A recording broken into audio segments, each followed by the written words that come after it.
NT Ramarao NT Ramarao కావచ్చు, నాగేశ్వరరావు కావచ్చు, SV Rangarao కావచ్చు, రైట్ అండి. ఫాలో అయ్యేదానికి రైట్, నెక్స్ట్ ప్రయత్నించేవాళ్ళు. టాపిక్లోకి ఈరోజు వెళ్దాం. ఆ ఒకసారి పరిస్థితి లేదు. శ్రీనివాస్ చౌదరి గారి దగ్గరికి వెళ్దాం. నెక్స్ట్ టాపిక్లోకి వెళ్దాం.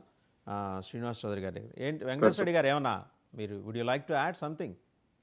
సార్ ఇప్పుడు అల్లు రామలింగయ్య గారు కమ్యూనిస్ట్ పార్టీలో ప్రజాహిత మండలిలో పనిచేసేవాడు. ఆయన సినిమాలు అంటే ఇప్పుడు కూడా నాకు చాలా అభిమానం. ఆయన మంచి కమెడియన్. అటువంటి వ్యక్తి కృష్ణా జిల్లా వ్యక్తి. ఆయన కుటుంబ సభ్యులుగా ఉన్నటువంటి అల్లు వాళ్ళ మనవడు మెగా ఫ్యామిలీ మధ్య అల్లు వారి మధ్య స్విచ్ పెట్టే విధంగా చాలా పెద్ద ఎత్తున వైఎస్ఆర్సీపీ వాళ్ళు చేసిన సోషల్ మీడియా రాదంతా చూసాం. ఇది సమంజసం కాదు, మంచిది కాదు. ఎందుకంటే కుటుంబం అంతా ఒకటిగానే ఉంటది. ఆయన ఏదో ప్రచారానికి వచ్చాడని ఆ ప్రచారాన్ని బేస్ చేసుకొని అల్లు గారిని వైసీపీ వాళ్ళు ఎత్తుకోవడం, మిగిలిన కాదని వాళ్ళు ఎత్తుకోవడం, ఇది రాజకీయ రంగు పులుముకుని సార్.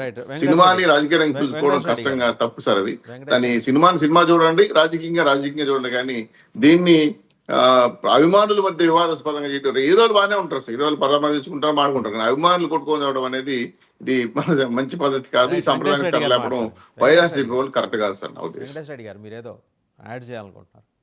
అదే స్టేట్మెంట్ ని ఇప్పుడు శ్రీనివాస్ చౌదరి గారు ఇచ్చిన స్టేట్మెంట్ ని మా ఫ్యామిలీ మధ్య గొడవలు పెట్టడానికి ఎవరికి అవకాశం లేదని ఆనరబుల్ డిప్యూటీ సీఎం గారు పవన్ కళ్యాణ్ గారు ఇస్తే బాగుంటుందని నా అభిప్రాయం.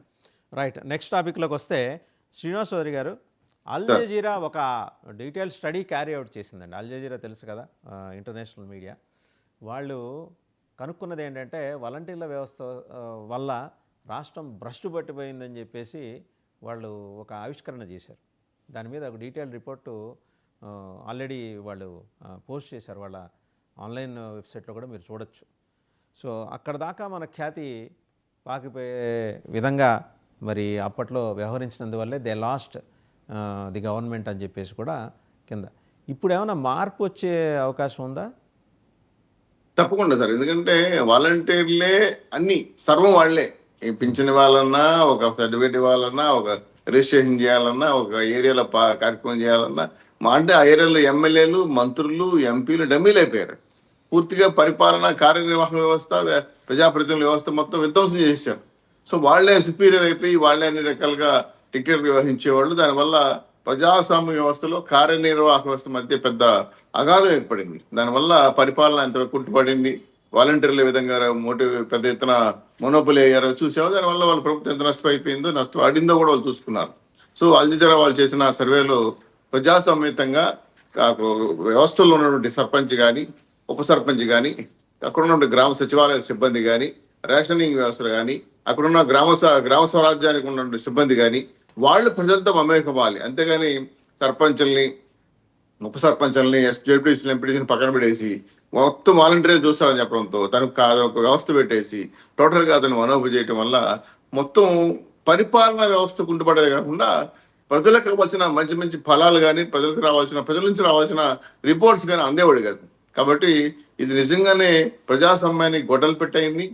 పూర్తిగా గ్రామ స్వరాజ్యమే కాదు సార్, పట్టణాల్లో అదేవిధంగా పెద్ద పెద్ద టౌన్లలో కూడా ఈ వాలంటరీ వ్యవస్థ రావడం వల్ల రిజిస్ట్రేషన్ వాళ్ళు చేస్తామంటారు, క్యాస్ట్ సర్టిఫికేట్ వాళ్ళు ఇస్తామంటారు, పింఛన్లు ఇచ్చేసరికి పక్కన పెట్టండి. మిగతా విషయాలు ఇప్పుడు ఆశా వర్కర్లు చేయాల్సిన పనులు కానీ, అదేవిధంగా లోకల్గా హెల్త్ వర్కర్ చేయాల్సిన పనులు కానీ టోటల్గా వాళ్ళకి అప్పచెప్పేసి మొత్తం కార్యనిర్వహణ అనేది ప్రభుత్వ సంస్థలు ఎవరైతే ఉన్నారో వాళ్ళు కేవలం ఉద్యోగగ్రహాలుగా మార్చేశారు.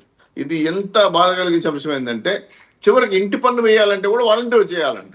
మరి రెవెన్యూ సిబ్బంది ఏం చేస్తారు, అలాగే పంచాయతీ సిబ్బంది కానీ, మున్సిపల్ సిబ్బంది కానీ, కార్పొరేట్ సిబ్బందిని ఏం చేస్తారు నాకు అర్థం కావడాల.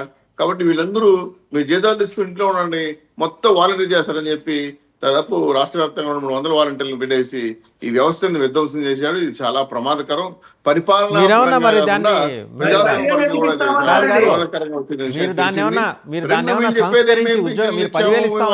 పనిచేశారు, శ్రీనివాస్ చౌదరి గారు మీరు 10,000 ఇస్తామన్నారు కదా వాలంటీర్లకే, దాని సంగతి ఏమైంది? అది పక్క వెళ్ళిపోయినట్టేనా? వాళ్ళే జీవో ఇచ్చారు కదా సార్, రద్దు చేసామని చెప్పి. వాలంటీర్ల వ్యవస్థ జీవో ఇవ్వలేదు, మేము ఉద్యోగస్తులు తీసుకోలేదు. సో మీరేం బాధ్యత తీసుకోవాలి? సో వాళ్ళకి వాళ్ళు కేవలం వాట్సాప్ మెసేజ్ లో ఉద్యోగస్తులు ఇచ్చారు, వాట్సాప్ మెసేజ్ తీసేస్తే ఉద్యోగం అయినట్లు లెక్క. ఇప్పుడు మా మంత్రి గారు చెప్పారు కదా, జీవో లేనే లేదు వాళ్ళని తీసుకోమని చెప్పి. జీవో లేనప్పుడు my question is very straight అండి. మీరు ఒక్క నిమిషం పాదయాత్ర గారు, మీరు వాలంటీర్ల వ్యవస్థని పునరుద్ధరించి వాళ్ళకి 10,000 గౌరవ వేతనం ఇచ్చి వాళ్ళ జీవన ప్రమాణాలు పెంచుతారా లేదా యాజ్ యూ ఎస్యూర్డ్, నేనేం కొత్త విషయం అడగట్లా, మీరు ఇచ్చిన హామీ మేరకు. ఎస్ మీరు చాలా మంచి మాట చెప్పారు సార్. మేము దానికి కట్టుబడి ఉన్నాం కూడా. ఎందుకంటే ముఖ్యమంత్రి గారు చెప్పారు, వాలంటీర్ల జీవితాలు మేము వదిలేదలుచుకోలేదు, వాళ్ళ జీతాల గురించి గౌరవప్రదమైన పాత్ర ఇస్తామని చెప్పారు. ఆ విధంగా మా రెవెన్యూ శాఖలో ఉన్న మంత్రి గారు కానీ ఒక టీం కానీ వర్కౌట్ చేస్తా ఉంది. దీంట్లో క్వాలిఫైడ్గా ఉండే వాళ్ళని తీసుకోమని చెప్పి ఏ రంగానికి పనికొస్తారో అంటే చదువు, వాళ్ళ యొక్క విజ్ఞానం చూసి గతంలో వాళ్ళ పార్టీ నాయకులు పెట్టేశారు, ఇవన్నీ కూడా ఫిల్టర్ చేసి వారు చదువుతా ఉంది.